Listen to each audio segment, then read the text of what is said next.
You are standing on the Royal Mile in Edinburgh. The castle is behind you. The tourists are in front of you, buying whiskey and shortbread and photographing the medieval skyline.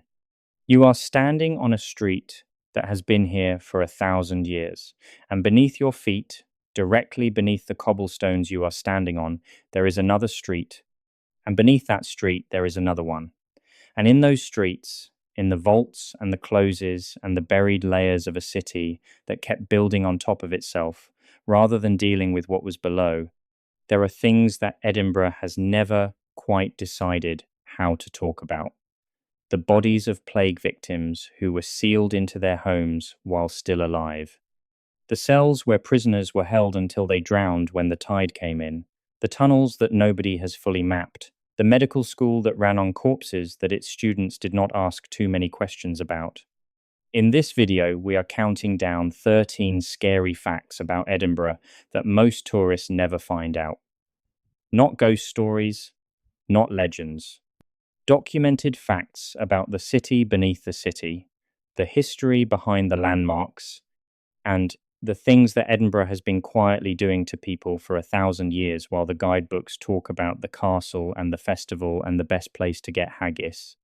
Stay with me to the end, because number one is something that sits in plain sight in one of Edinburgh's most visited streets, and when I tell you what it actually marks, you will never walk past it the same way again. So hit subscribe, turn on notifications, and let's begin. The South Bridge in Edinburgh was completed in 1788. It spans the Valley of Cowgate, carrying the street of the same name across the gap on 19 arches. The arches beneath the bridge were built as commercial premises, workshops, taverns, cobblers, tanneries. Within a decade, they had been abandoned by anyone who could afford to leave, because the vaults flooded, the damp was unmanageable, and the smell from the Cowgate below was intolerable. What moved in instead was the population that had no choice: the destitute, the criminal, the desperate, the diseased. By the early 19th century, the South Bridge vaults had become one of the most notorious slums in Edinburgh, a labyrinth of underground spaces, housing hundreds of people in conditions that shocked even the observers of an era, not easily shocked by urban poverty. Burke and Hare, the serial killers who supplied corpses to Edinburgh's medical school, are believed to have used the vaults. The vaults were sealed sometime in the mid-19th century and forgotten. They were rediscovered in 1985 during renovation work. What the rediscovery revealed was a space that had been sealed with its contents largely intact. The accumulated debris of the lives lived here, the evidence of the people who had no other option, preserved in the dampness and the dark. Today, the South Bridge vaults are a tourist attraction. You can book a guided tour. The interpretation tells the story of the vaults as an intriguing piece of Edinburgh history. It does not fully convey what it meant to be a person who lived here because there was nowhere else to go in a city built above your head that had simply stopped thinking about you. In 1828, two Irish immigrants living in Edinburgh's Westport area, William Burke and William Hare, were discovered to have murdered at least 16 people and sold their bodies to the anatomy department of Edinburgh Medical College, where the eminent surgeon Robert Knox used them for dissection demonstrations. The case became one of the most notorious in Scottish criminal history. Burke was executed in January 1829. Hare turned King's evidence and was released. Knox was never charged with anything. The Burke and Hare case is well known. What is less often discussed is the economic system that made it possible. Edinburgh in the 1820s had one of the most respected medical schools in the world. Its anatomy teaching required cadavers. The legal supply of cadavers, bodies of executed criminals, was entirely inadequate for the demand. The remainder of the supply came from body snatchers, known as resurrection men, who dug up fresh graves and sold the bodies to the medical schools. This was illegal. It was widely known. It was widely tolerated because the medical schools needed the bodies and the city needed the medical schools. Burke and Hare simply cut out the inconvenience of grave digging by killing people directly. The demand they were supplying was the same demand that the resurrection men supplied. The difference was in the method of acquisition, not in the fundamental economics. Knox, who bought the bodies and asked limited questions about their provenance, was not prosecuted because prosecuting him would have required examining the sourcing practices of Edinburgh's entire anatomy establishment. That examination did not happen. Knox continued his career. He moved to London. He died in 1862. The Anatomy Act of 1832, passed partly in response to the Burke and Hare scandal, legalized the use of unclaimed bodies from workhouses for medical research, which meant that the poor continued to supply the anatomists, just through a different mechanism. The rich continued to be buried intact.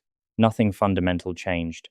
Between Edinburgh Castle and the new town lies Prince's Street Gardens, one of the most pleasant public spaces in Edinburgh, a formal garden below the castle rock with the railway running through it and the city rising on both sides. Before it was a garden, it was a loch.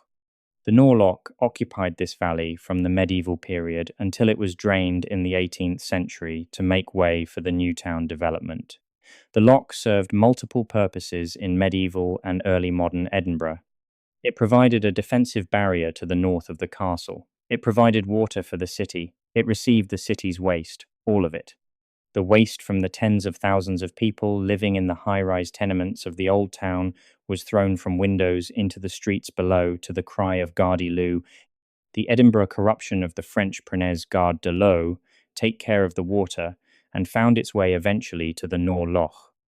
The loch also received bodies. People who were executed were sometimes thrown in, people who drowned accidentally died there, and people who were accused of witchcraft were tested in it.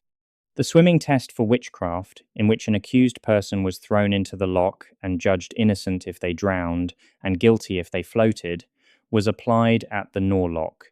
The number of people who died in this loch across the centuries of its existence is not known. The loch was drained between 1759 and 1820. The material that accumulated in its bed across centuries of use was buried under the gardens that replaced it. Prince's Street Gardens is a pleasant place to eat your lunch. The ground beneath it is considerably less pleasant. Beneath the Royal Mile, accessible through an entrance in the Scottish Executive Building, is Mary King's Close, a preserved section of the medieval Edinburgh street that was sealed in the 17th century when new buildings were constructed on top of it.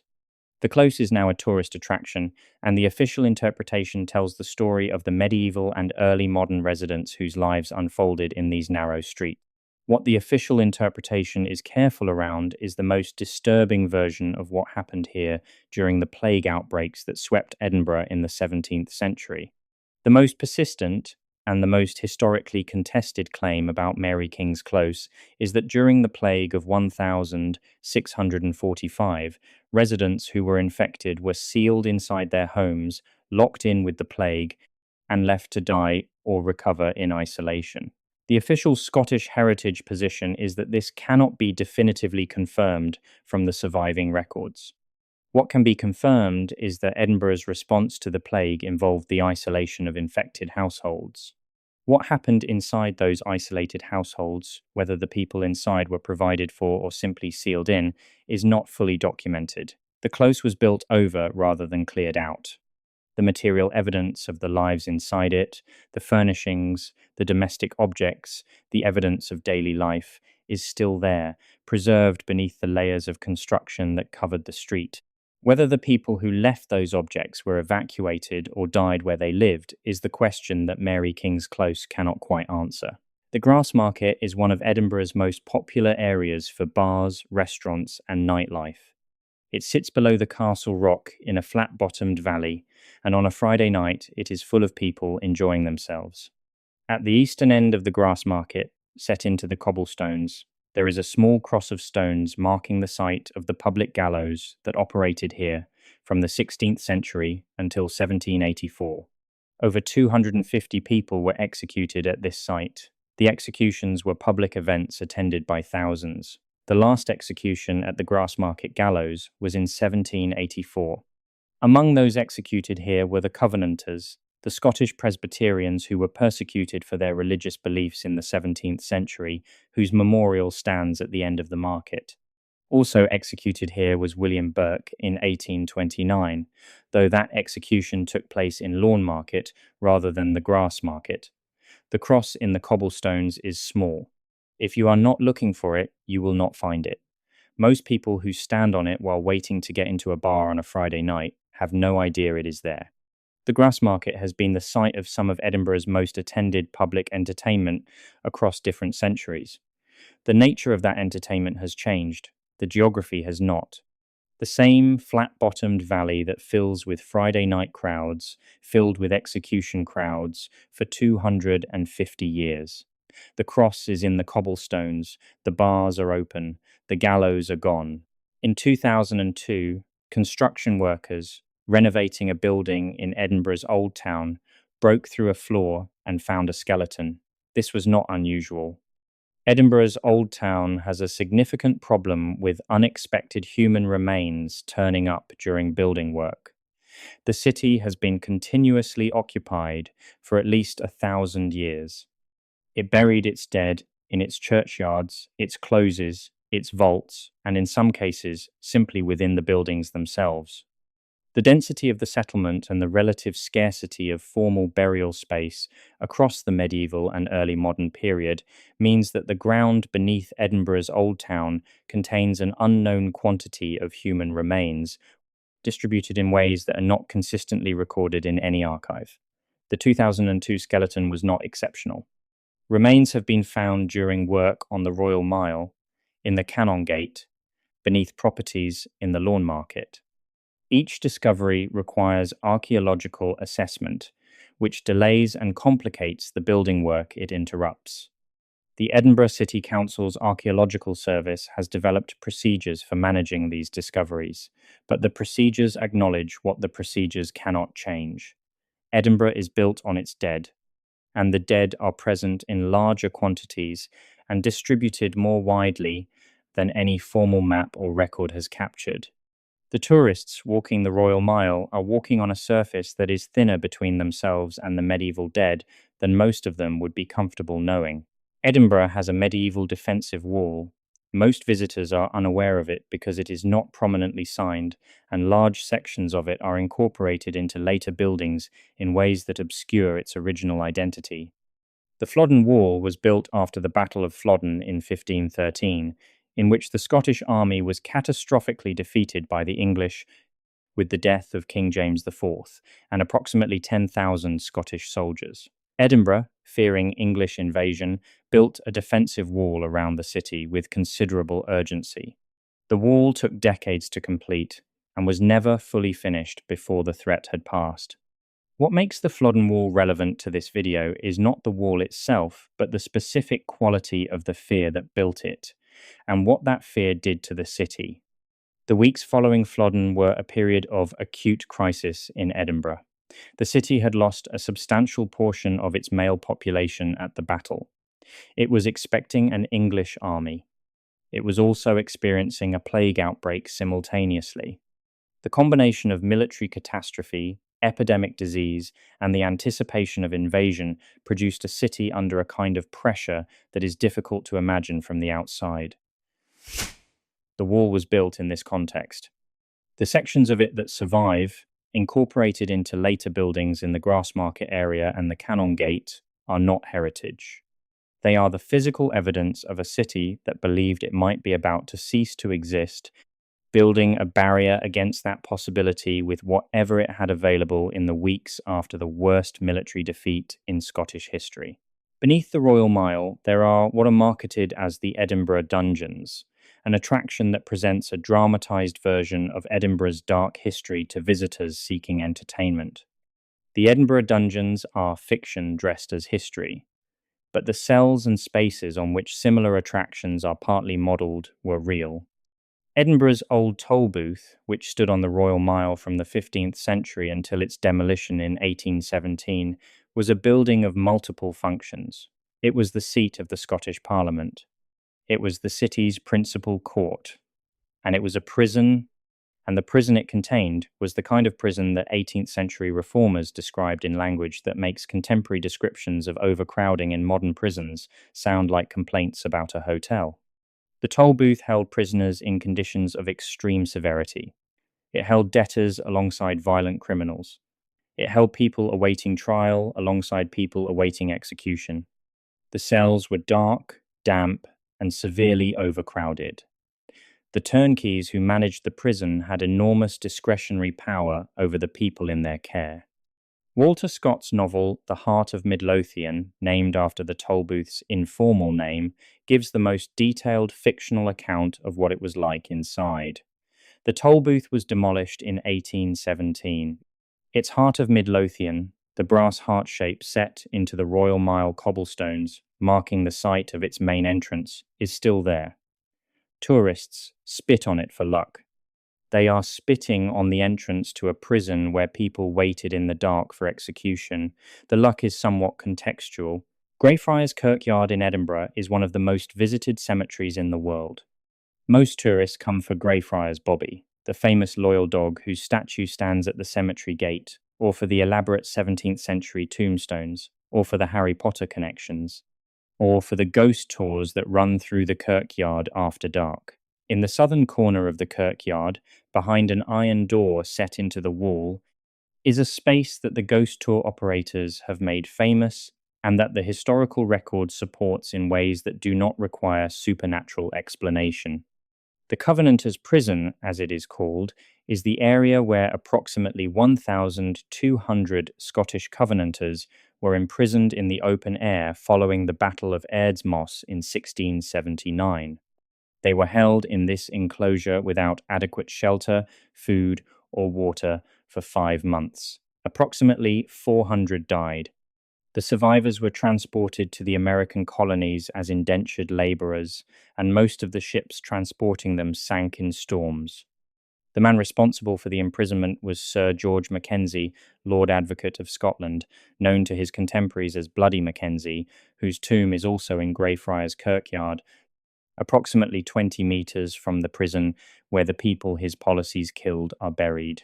The ghost tour operators have done a great deal with this proximity. The historical record requires nothing added to it. 1,200 people were imprisoned in an open-air enclosure in a Scottish winter. Approximately 400 of them died. The man responsible is buried 20 metres away. Greyfriars Bobby is the reason most people come to this kirkyard. He is not the reason this kirkyard deserves serious attention. And hey, before we reach the final 3, if this video is showing you an Edinburgh that your hotel's welcome pack and the castle gift shop never mentioned, hit the like button and share it with someone who thinks they know this city. Because what follows is the part of Edinburgh's underground that is still, right now, not fully open. Now, let's continue. Edinburgh Castle sits on a volcanic plug of basalt that has been fortified for at least 1,000 years. Beneath the castle, connecting it to the old town below, is a network of tunnels. Some of these tunnels are known and documented. The military tunnels that run beneath the esplanade are partially accessible to visitors.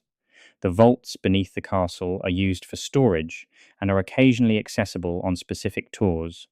But beyond the documented and accessible sections, there are tunnels that are known to exist from historical references and from ground-penetrating radar surveys, but have not been fully explored or mapped.